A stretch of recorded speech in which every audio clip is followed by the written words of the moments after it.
ওগো আল্লাহ, ওগো মালিক, তুমি ছাড়া তো আমাদের আর কেউ নাই, তুমি ছাড়া তো আমার আর কেউ নাই।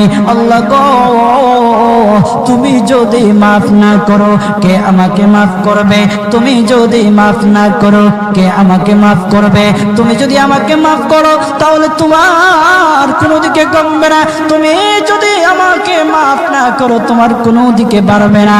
আল্লাহ গো, তুমি আমাকে মাফ করে দাও। সারাটা জীবন অন্যায় কাজ করেছি, সারাটা জীবন নাফরমানি করেছি, আমার কাছে কালেমার দাওয়াত কম আসে নাই, আমার কাছে কালেমার দাওয়াত কম আসে নাই, আমাকে লোকেরা কম বোঝায় নাই। ওগো আল্লাহ, তুমি আমাকে মাফ করে দাও। মাফ না করলে কোথায় যাব, কার কাছে যাব?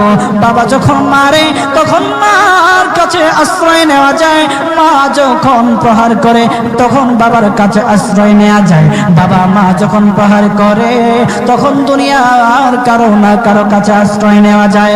ওগো আল্লাহ, ওগো মালিক, তুমি যদি আমাকে মারো, তুমি যদি আমাকে আযাব দাও, ওগো আল্লাহ, কার কাছে যাব, কার কাছে গিয়া মাফ চাইবো? ওগো আল্লাহ, মেহেরবানি করে মাফ করে দাও। এইরকম কান্না করতেছে, কান্না করতেছে, চোখের পানি তার এমন ভাবে পড়তেছে, দাড়ি ভিজতেছে, দাড়ি ভিজে জমিনের মধ্যে চোখের পানি পড়তেছে, কান্না করতেছে। বান্দাটা কান্না করতে করতে করতে করতে আমার আল্লাহর কাছে এমন গ্রহণযোগ্যতা অর্জন করেছে, মহান আল্লাহ রাব্বুল আলামিন তার ডাকে সাড়া দিয়া তার জিন্দেগির সব গুনাহ মাফ করে দিয়েছে।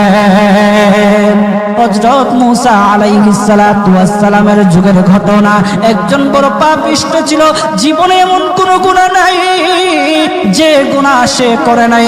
তার গুনার প্রতি অতিষ্ঠ হইয়া, মানুষ তার গুনার প্রতি অতিষ্ঠ হইয়া গ্রামের লোকেরা তাকে হাত পা বেঁধে জঙ্গলের মধ্যে ফেলে দিয়ে আসে।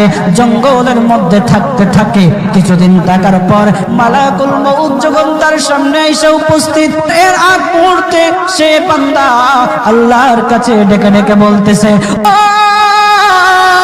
ওগো মালিক, তুমি ছাড়া তো আমাদের আর কেউ নাই, তুমি ছাড়া তো আমার আর কেউ নাই।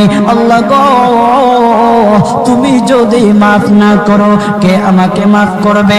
তুমি যদি মাফ না করো কে আমাকে মাফ করবে? তুমি যদি আমাকে মাফ করো তাহলে তোমার কোনো দিকে